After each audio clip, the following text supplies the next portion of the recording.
우리 신명기 4장 44절에서 5장 10절까지 말씀입니다.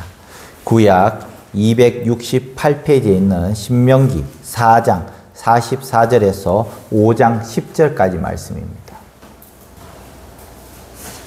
한 절씩 교도하겠습니다. 268페이지에 있습니다. 신명기 4장 44절에서 5장 10절까지 한 절씩 교도하겠습니다.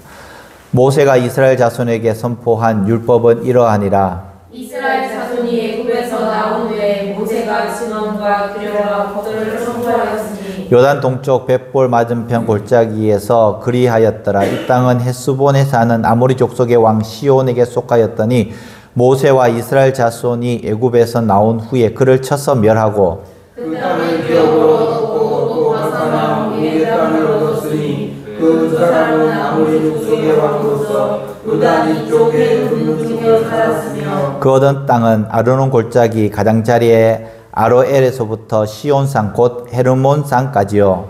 요단 이쪽 곧 그 동쪽 곧 아라바니 미스가 미스가레 아라바의 바다까지이니라. 모세가 온 이스라엘을 불러 그들에게 이르되 이스라엘아 오늘 내가 너희의 귀에 말하는 규례와 법도를 듣고 그것을 배우며 지켜 행하라.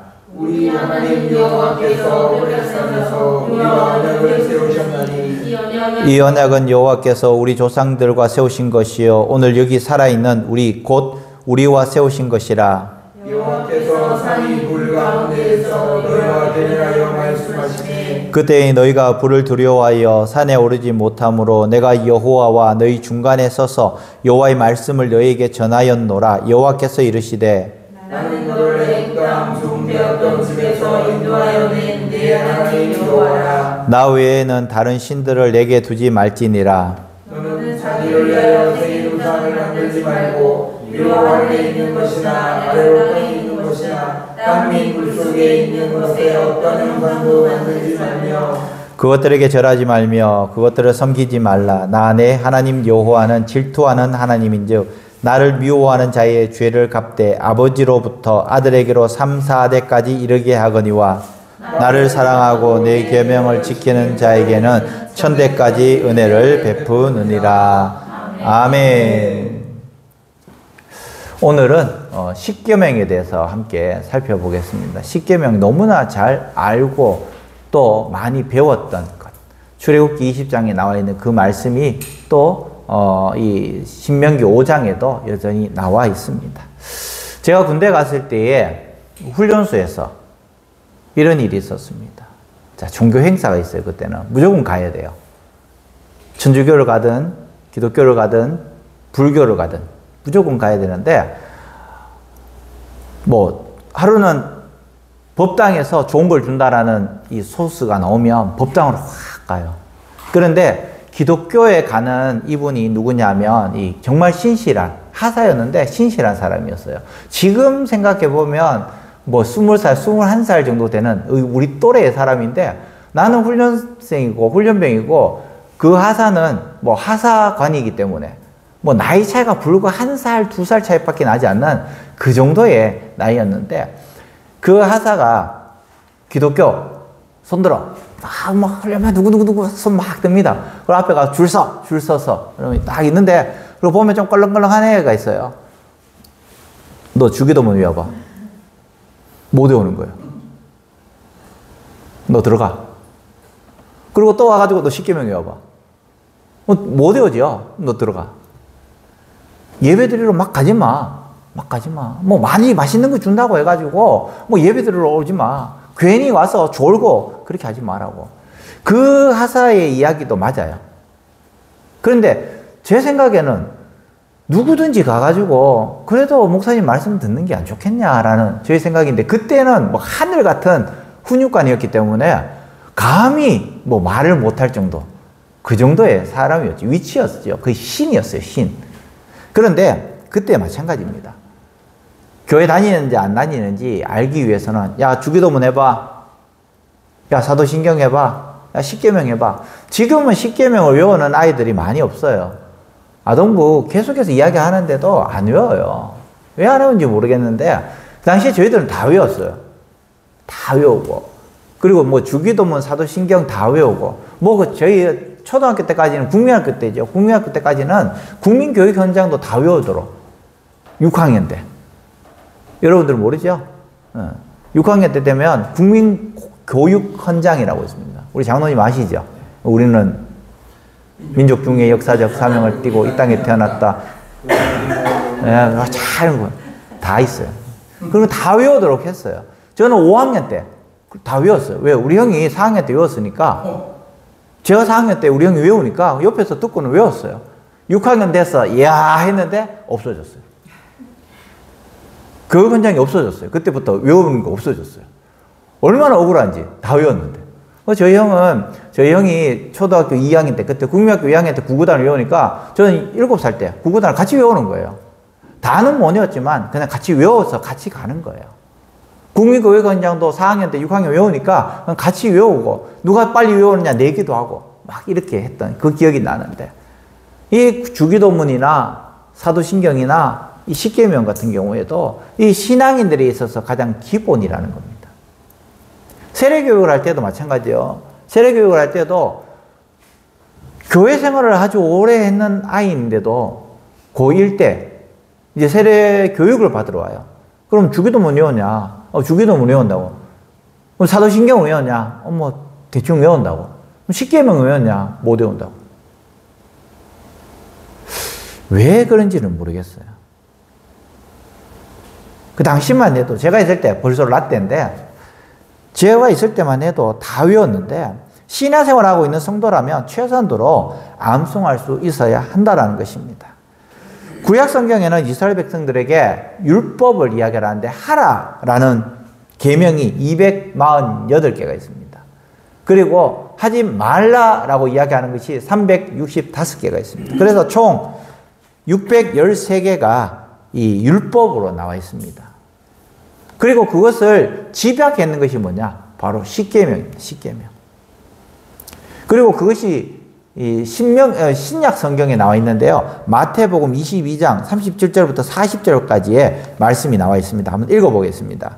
시작. 예수께서 이르시되 내 마음을 다하고 목숨을 다하고 뜻을 다하여 주 너희 하나님을 사랑하라 하셨으니 이것이 크고 첫째 되는 계명이요 둘째도 그와 같으니 내 이웃을 내 자신같이 사랑하라 하셨으니 이 두 계명이 온 율법과 선지자의 강령이라야. 아멘. 자, 마음을 다하여 목숨을 다하고 주 너희 하나님을 사랑하고 내 이웃을 내 자신과 같이 사랑하라. 결국에는 십계명도 1계명부터 4계명까지는 하나님에 대한 사랑이고 5계명부터 10계명까지는 이웃들에 대한 사랑이라는 것입니다. 그래서 결국에는 이 모든 율법은 뭐냐? 하라는 율법과 하지 말라는 율법, 십계명의 율법, 마태복음 22장에 나와 있는 이 내용이 결국에는 사랑이라는 것입니다. 사랑. 사랑을 하면 신앙생활 하는데 즐겁습니다. 사랑을 하면 모든 일이 즐겁습니다. 두 사랑하는 남녀가 있었습니다. 어느 날 이 커플이 등산을 가게 되었습니다. 남자는 남자대로 먹을 것을 바리바리 사들고 올라가고 여자는 여자대로 또 물건을 가지고 올라갔습니다. 룰루랄라 올라갔는데 언덕이 시작되었습니다. 한참 올라가니까 여자가 숨이 헥헥거리고 있었습니다. 배낭이 유난히 남자가 보니까 무거워 보였습니다. 그래서 그 배낭을 들었습니다. 신기하게도 남자의 걸음은 더 가벼워졌습니다. 오히려 콧노래를 부르면서 올라갔습니다. 정상이 가까워질수록 땀이 온몸을 적셨지만은 그런데 그의 표정에는 미소가 떠나지 않았다는 것입니다. 내려오는 길에 그 여자친구가 물었습니다. 그 무거운 배낭을 메고도 그렇게 가벼워 보이는 비결이 뭐야? 그러니까 이 남자가 이야기합니다. 그건 짐이 아니라 내가 사랑하는 사람의 배낭이거든. 내가 사랑하는 사람의 배낭이라.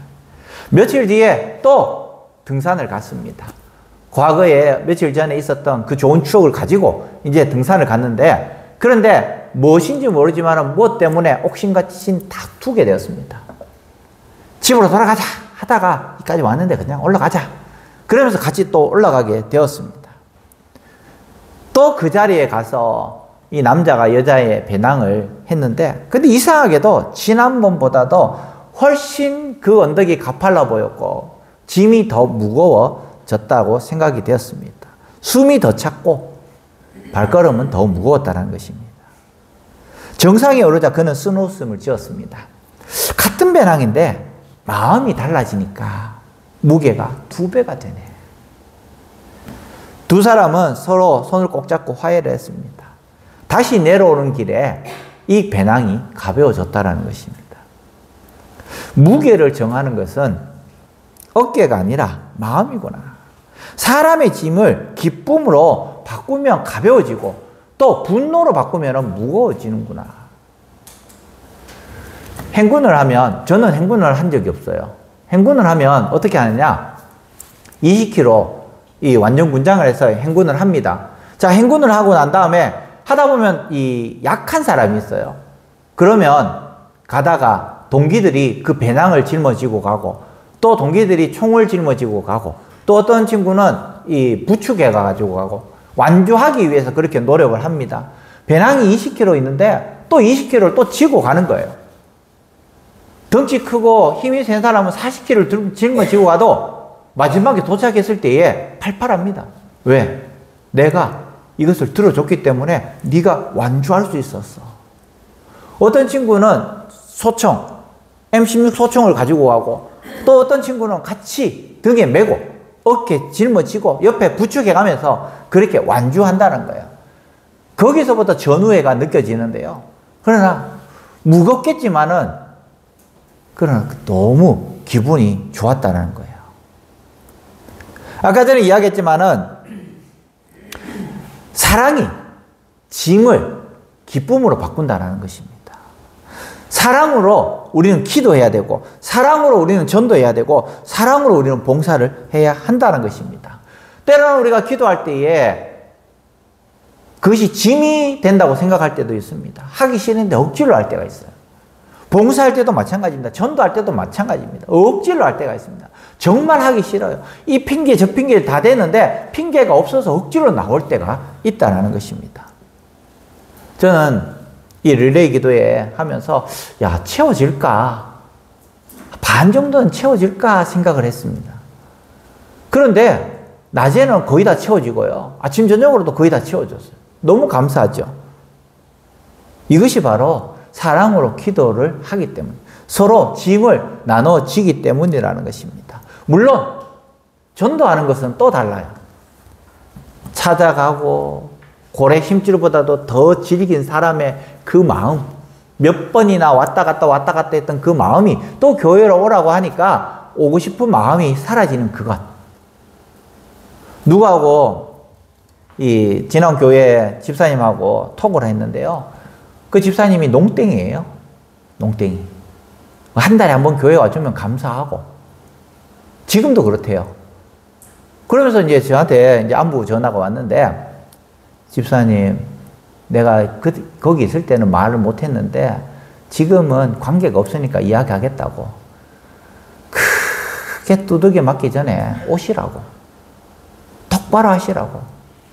괜히 문제가 나고, 또 온 돈 다 쓰고, 힘 다 쓰고, 건강 다 잃고 난 다음에 오지 말고, 그의 어머니는 권사님이에요. 아주 아들을 위해서 너무너무 열심히 기도하는 권사님이신데, 아들이 뺀질뺀질한 거예요. 뺀질뺀질. 그래도 소통하는 사람이 저밖에 없었던 거예요. 그 앞에 목사님도 그렇고, 뒤에 계시는 목사님도 그렇고, 소통을 안 하는데, 저와는 소통을 한다는 거예요. 저는 그냥 가감없이 이야기해 주니까 그게 좋더라는 거예요. 딴 사람들은 잘 빌라고, 딴 사람들은 뭐 상처되지 않을까 싶어서 뭐 이상하게 떠라서 뭐 알아듣지 못하는 말로 하는데, 저는 계속해서 직구를 던지더라는 거예요. 그래도 여전히 2주는 교회에 못 나오고, 직업상 2주는 교회에 나올 수 있는데, 1주는 내 일을 해야 되니까, 내 사생활이 있으니까 1주를 하고, 1주는 교회에 나와주는 거예요. 누군지 막 감이 오죠, 그죠? 그런데 중요한 것은 그 집사님한테도 제가 이야기했어요. 더 늦기 전에 오라고. 농땡이 치지 말라고. 엄마가 지금 얼마나 사시겠냐고. 저하고 연배도 비슷하니까 그 어머니도 80이에요. 얼마 사시겠냐고. 지금 당신 때문에 다른 기도 못하고 당신 기도하고 있다고. 집사님 기도하고 있다고. 믿음의 명문가정을 세우기 위해서 손주들에게 그렇게 용돈 줘가면서 교회 오라고 하고 아빠가 안 오니까 손주들도 지금 뜨문뜨문 나오고 며느리는 남편한테 이야기도 못하고 교회는 열심히 나오지만 당신이 똑바로 신앙생활하면 다 해피할 건데 똑바로 하시라고. 그러니까 이제 목사님한테 무서워서 전화 못하겠다고. 그래 또 해요 보면. 왜? 교회에 대해서 이야기하는 사람이 저밖에 없으니까. 이렇게 전도하는 것도 너무너무 힘들다라는 거예요. 주위에 누구에게 권면하면 지금 저도 축제한다고 찾아가면 또 교회 오라고 하려고 오는 거지. 그러고는 인간관계 때문에 한번 와주는 거예요. 서로가 윈윈 하는 거예요. 네가 와줌을 통해서 목사님한테 내가 면이 서고 또 친구들끼리 또 면이 서고 그러니까 한 번씩 와주고 또 가만히 있다가 또 다음에 또 와주고 뭐 이런 상황이 생긴다는 거예요. 저는 괜찮습니다. 왜? 10번 하면 10번 교회 오잖아요. 20번 하면 20번 교회 오는 거예요. 그렇잖아요. 10년 동안 하면 반년은 교회 오는 거예요. 어찌됐든지 간에 복음을 듣는 거예요. 그래서 그 하루라도 오라는 거고 우리 릴레이 기도회 할 때 기도 제목이 뭡니까? 당일날 목사님 설교를 위해서 기도하라는 거예요. 그 설교를 위해서 기도할 때에 그때에 또 불이 내려서 그 마음이 변화될 수도 있다라는 겁니다. 때로는 짐이 될 수 있고 때로는 기쁨이 될 수 있는데 짐이 되는 이 전도라는 것도 정말 성공했을 때 그 기쁨은 내가 지금 부담 갖는 그 부담이 그 성공보다도 비교할 수 없는 기쁨이라는 거예요. 그 친구가 교회 나오고 그분이 교회 나와서 정착하고 봉사하고 직분 받고 그런 것이 어떻게 보면 천국에서 있어서의 나의 멸류관이 된다라는 것입니다. 오늘 십계명 가운데서 이야기합니다. 결코 다른 신을 섬기거나 절하지 말라. 다른 신을 섬기지 말라는 거예요. 눈을 돌리지 말라는 겁니다. 부부끼리 있는데 눈을 딴 데 돌린다? 그러지 말라는 거예요. 또 하나님께 영광을 돌리라는 겁니다. 하나님께 영광을 돌리라. 예배 드릴 때 하나님께 영광을 돌리는 겁니다. 믿지 않는 사람들은 자기가 잘나서 그런 줄 알아요. 성공하면 자기가 잘나서, 또 공부 잘하면 자기가 잘나서, 또 높은 명예를 가지고 있으면 자기가 잘나서. 그런데 우리는 어떻습니까? 하나님께 영광을 돌리는 겁니다. 다른 신을 섬기지 마라. 이것이 어떻게 보면 제1포인트입니다. 제1포인트. 이 모세가 왜 신명기 5장에 그 긴 할례를 해서 다시 십계명을 이야기를 했을까요? 단순히 옛날 이야기를 반복하는 책이 아니다라는 것입니다. 다시 한번 내가 어떤 하나님인지를 기억을 하라고 오늘 말씀을 하고 있는 것이죠. 내가 지금 너와 세운 언약은 옛날 이야기가 아니라 지금 이 시대를 살아가고 있는 너희들의 이야기고 이후에 저와 여러분들의 약속, 언약이 바로 십계명이다라는 것입니다. 그것이 신앙생활에 있어서도 아버지 때에서 아들 때로, 아들 때에서 그 아들 때로 계속해서 이어지듯이 십계명도 계속 이어져 나간다라는 것이죠. 오늘 6절 말씀에 보면은 십계명이 시작되기 전에 하나님이 자신을 먼저 소개하고 있습니다. 나는 너를 애굽 땅 종되었던 집에서 인도하여 낸 여호와다. 즉 다른 말로 내가 너희들의 주인이다. 주다. 확실하게 자기에 대해서 변호를 하고 있습니다. 설명을 해주고 있는 것입니다. 내가 너를 인도하였다. 이것이 바로 핵심이라는 것입니다. 조건적인 사랑이 아니라는 거예요. 내가 너희들을 사랑하기 때문에 너희들을 인도해 냈다라는 겁니다. 너희들이 나한테 잘해서가 아니라 내가 너희들을 사랑했기 때문에 너희들을 인도해 냈다는 거예요. 신앙생활은 조건적인 사랑이 아니라 무조건적인 사랑이라는 겁니다. 그렇기 때문에 내가 이렇게 봉사하면은, 내가 이렇게 헌금하면은, 내가 이렇게 주일 성수하면은 하나님께서 복 주시겠지라는 것이 아니에요. 복은 벌써 우리에게 와 있습니다. 봉사를 하든 봉사를 하지 않든 11조를 하든 11조 헌금을 하지 않든 주일 성수를 하든 하지 않든 그러나 그것이 우리에게 임하는 것이 뭐냐? 그 하나님을 인정할 때에 우리에게 그런 은혜가 임한다는 것입니다. 십자가, 십계명, 이걸 지켜야 내가 너희를 사랑하겠다가 아니라 이미 내가 너를 사랑했기 때문에 이제 그 사랑 안에서 행복하게 살기 위해서 십계명을 우리에게 준 것입니다. 그 가이드라인. 그 가이드라인 안에 있으면 행복해질 수 있는데 우리는 계속해서 가이드라인 밖으로 가는 거예요.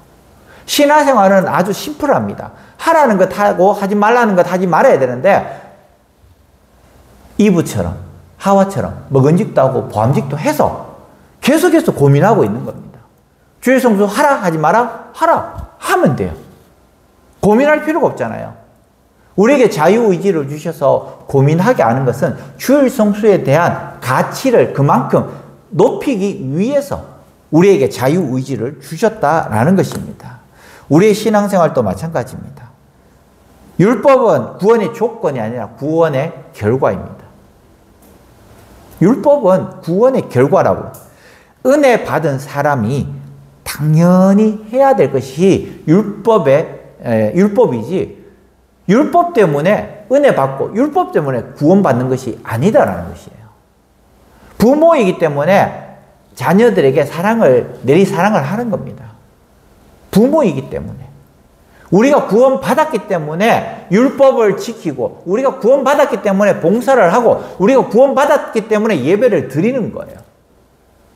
예배를 드림을 통해서 구원을 받는 게 아니고 봉사를 함을 통해서 구원을 받는 게 아니에요. 가톨릭은 선한 일을 하면 구원과 연결시켜 줍니다.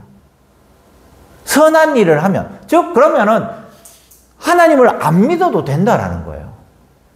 넓게 해석을 하면. 구원은 봉사와 구원은 율법과 상관이 없습니다. 구원은 오직 하나님을 믿는 그 믿음으로만 구원을 받는 거예요. 그런데 파생되어져 나온 그 행동이 율법이고 사랑이고 봉사로 파생되어져 나온다라는 것입니다. 자연스러운 마음이라는 거예요. 자연스러운 마음. 예배를 드리다가 보면 어떤 때는 아멘이라는 단어가 그냥 나와요. 기도하는데도 보면 기도할 때도 뒤에서 들어보면 지금은 타이밍이 아멘할 타이밍이야 해서 아멘 할 때도 있지만은 어떤 분들 기도하는 거 보면요, 아멘, 아멘, 아멘 이런 말들이 자연스럽게 나와요. 어떤 목사님들 설교 들어보면 그렇구나 그러면서 은혜 되는 목사님도 계시고요. 그것이 뭐냐? 은혜 받았음에 당연스러운 반응이라는 것입니다. 십계명도 마찬가지라는 거예요. 그 반응. 첫 번째 계명이 뭡니까? 너는 나 외에 다른 신들을 내게 두지 말라. 우리의 삶의 돈, 명예, 이기심 이런 것들보다도 그런 것들을 내려놓고 하나님만이 내 참신이시라는 것을 이야기하라는 겁니다. 두 번째는 우상을 만들지 말라. 우리의 성공, 우리의 자녀 혹은 내 생각, 내 취미 우상이 될 수가 있다는 겁니다. 그것을 만들지 말라는 거예요. 그리고 세 번째 계명은 여호와 이름을 망령되이 일컫지 마라. 하나님을 이용하지 말라는 거예요. 망령되이 일컫다라는 것은 하나님을 이용한다는 겁니다. 예전에 청문회를 하는데요. 청문회를 하는데 큰 교회 사모님도 거기 청문회 증인으로 채택됐고 또 장로님도 또 권사님들도 청문회를 하는데 뭐 장로님, 권사님, 뭐 사모님 다 나오는 거예요. 그러면서 그 장로님이 이런 이야기를 합니다. 하나님 앞에 난 떳떳하다. 한 점 부끄럼 없다. 그랬는데 청문회에서 나오고 이제 법정에 가가지고 감옥에 가게 됐어요. 떳떳하지 않았다는 거예요. 뇌물을 먹이고 온갖 난리를 쳤다는 겁니다. 이것이 바로 뭡니까? 망령되이 일컫는다는 거예요. 나는 하나님 앞에 떳떳하다. 그리고 안식일을 거룩하게 지켜라. 멈추어라는 겁니다. 하루는 멈춰라. 하루는 멈춰라. 하나님 앞에서 하루는 멈추라. 그 이야기를 하는 거예요. 그리고 다섯 번째는 부모를 공경하라. 뭡니까? 질서를 지켜라는 겁니다. 질서를. 하나님 앞에서 질서. 부모를 공경하라는 것이 중요한 것이 아니라 바로 하나님과 부모가 내게 주신 생명과 신앙의 흐름을 존중하고 있는 거예요. 그렇기 때문에 자녀들아, 부모를 공경하라. 질서를 지켜라. 교회 안에서도 질서가 필요합니다. 교회 안에서. 그리고 살인하지 말라. 예전에는 칼로 뭐 찌르고 사람 목숨을 없애는 것만 살인이 아니고 요즘은 더 많은 확대 해석을 하죠. 비방하고 조롱하고 인격 무시하고 이런 것까지도 살인의 범주에 들어가는 것입니다. 형제에게 미련한 놈이라 하는 자마다 지옥불에 들어갈 것이다. 비방하고 조롱하고 무시하는 이런 것들도 살인이다. 7번째는 간음하지 말라. 여기에서 이야기하는 부분은 육신적인 간음도 필요하지만 영적인 간음. 계속해서 이야기하는 거예요. 계속해서 영적인 간음. 그리고 도둑질하지 말라. 사람의 물건을 빼앗는 것뿐만 아니라 시간 빼앗는 겁니다. 8시까지 모여주십시오 하면 코리안 타임 8시 10분, 20분에 와요. 요즘은 그래도 그런 것이 많이 없어졌습니다. 여기 뭐 어디 뭘 갑시다라고 해본 적이 없기 때문에 제가 뭐 잘 모르겠지만 어르신들 한 30, 40명 가면요. 꼭 8시에 출발입니다 하면 7시 50분까지 와야 되는데 일찍 오는 사람은 또 7시까지 와요. 8시에 출발인데 7시까지 와가지고 차도 안 하는데 거기 기다리고 있어요. 그 어떤 분은 8시 됐는데도 안 와. 전화하면 나 이제 버스 타고 가고 있어. 이것이 뭐냐? 도둑질이에요. 도둑질. 남의 시간을 도둑질하는 거예요.